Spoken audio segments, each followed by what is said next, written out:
Hi hello అందరికీ 365 days 365 మూవీస్లో day 2. Day 2లో నేను చూసిన మూవీ వచ్చేసి ది లంచ్ బాక్స్. ఇది హిందీ సినిమా, 2013లో వచ్చింది. హమ్ తుమ్ హమ్. మనకి హిందీ కూడా అట్లంతా వచ్చేది, కానీ అర్థం అవ్వడం బాగానే అర్థమవుతుంది. బోలో జుబా కేసరి. Cinema direction Nitish Batra. మొత్తం ఈ సినిమాలో మనం మాట్లాడుకోవాల్సింది ముగ్గురు క్యారెక్టర్ గురించి. ఫస్ట్ ఆ క్యారెక్టర్ గురించి మాట్లాడి తర్వాత స్టోరీలోకి వెళ్ళిపోదాం. మన మెయిన్ క్యారెక్టర్ వచ్చేసి సజన్ ఫర్నాండెస్. నోరు తిరుగుతలేదు, సజన్ ఆడ వరకు ఫిక్ చేసుకోండి. తర్వాత ఫీమేల్ క్యారెక్టర్ వచ్చేసి మన సినిమాలో అయితే 3 క్యారెక్టర్లు ఉంటాయి మెయిన్. ఆ 3 క్యారెక్టర్ల చుట్టే తిరుగుతుంటాయి సినిమా. సజన్ క్యారెక్టర్ గురించి ఎక్స్ప్లెయిన్ చేస్తా. ఈ క్యారెక్టర్ వచ్చేసి గవర్నమెంట్ ఎంప్లాయ్. ఈ ఏజ్ మనకి యాడ మెన్షన్ చేయలేదు, ఒక 60 అట్లా ఉంటుంది. 60 ఏజ్లో ఒక 1 మంత్ రిటైర్డ్ అయితే 1 మంత్లో రిటైర్డ్ అవుతాడు. జాబ్కి రిటైర్డ్ అవుతాడు అన్నప్పటి నుంచి ఈ స్టోరీ అయితే స్టార్ట్ అవుతుంది. ఇంకో క్యారెక్టర్ వచ్చేసి ఈలా ఈజ్ అ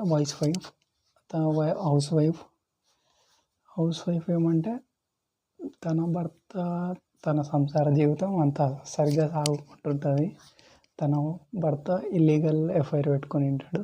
ఇంకో క్యారెక్టర్ గురించి మాట్లాడుకోవాలా, షేక్ వచ్చేసి తనకి ఎవరు ఉండరు, తను ఒక్కడే క్యారెక్టర్, ఒక్కడే ఉంటాడు. మొత్తం ఇంతకుముందు దుబాయ్లో ఏదో వర్క్ చేస్తుంటాడు. ఇప్పుడు ఆ షేక్ అనే మనిషి సజన్ 1 మంత్లో రిటైర్ తీసుకున్న తర్వాత మన షేక్ ఆ డ్యూటీలో జాయిన్ కావడానికి సజన్ దగ్గర ట్రైనింగ్ తీసుకుంటూ ఉంటాడు. అది తీసుకుంటున్న టైంలో ఈ సినిమా మొత్తం నడుస్తుంది. ప్లాట్ వచ్చేసి సినిమా స్టార్ట్ అయ్యేది.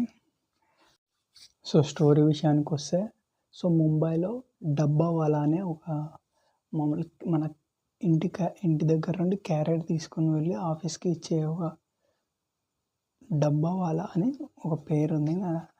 అది మన స్విగ్గీ జొమాటో ఆర్డర్ పెడితే ఎట్లానో మనకి మంత్లీ ఇంత అని ఉంటుంది. ఆ డబ్బావాలా గురించి కూడా మనకి ఇప్పుడు కూడా యూట్యూబ్లో ఉంది. మీరు డబ్బావాలా అని కొడితే దాని గురించి క్లారిటీగా వస్తుంది. ఇప్పుడు స్టోరీలోకి పోతే ఈ డబ్బా వాళ్ళు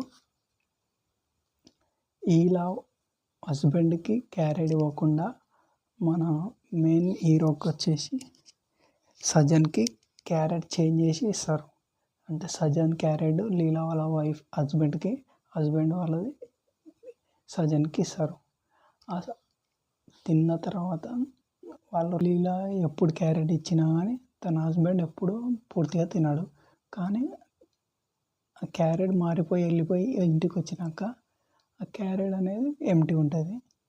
అప్పుడు తన హస్బెండ్కి లీలా అడుగుతుంది, ఏంది క్యారెట్ ఎంప్టీ ఉంది, మొత్తం తినేసినావా అంటే మొత్తం తినేసిన, ఆ రోజు మాదిరి ఉంది, ఏం టేస్ట్ లేదని తను వేరే కూర పేరు చెప్తాడు. ఇది కాదు నేను కూర చేసి ఇచ్చింది అని తనకు అర్థమవుతుంది. తను ఒక చిట్టి రాసి ఇస్తుంది. దానిలో చిట్టి రాసి ఇది మారిపోయి వచ్చింది అని సజన్కి చెప్తుంది మన హీరోకి. వాళ్ళ నుంచి ఆమె ఈయనకి చిట్టి రాయడం, ఆమె ఈమెకి చిట్టి రాయడం, వాళ్ళ రోజు మాట్లాడుకోవడం, వాళ్ళ డైలీ విషయాలు, పాత విషయాలు అన్నీ చెప్పుకుంటూ ఉంటారు. సినిమా అయితే చూడండి, తప్పకుండా మిస్ అవ్వద్దు. స్టోరీ ద్వారా తెలిసింది ఏంటంటే, నాకు అర్థమైన వరకు మనతో మాట్లాడే వాళ్ళు ఒక్కరున్నా చాలు, మనల్ని అర్థం చేసుకునే వాళ్ళు మన మైండ్ సెట్తో ఉండాలి. ఈ సినిమాలో 3 క్యారెక్టర్లు ఉంటాయి. 3 క్యారెక్టర్లు ఇదే ఒక్కరన్నా ఉండాలా మన పక్కన, ఒక్కరన్నా ఉండాలనే కోరుకుంటుంటారు. గమనియండి క్యారెక్టర్ని. ఇదే నేను చూసిన సినిమా. ఇంతటితో సమానం. ఏదైనా తప్పులుంటే క్షమించండి, అర్థమే లేదనుకుంటే మన్నించండి. బాయ్ గుడ్ బై చుమ్మా.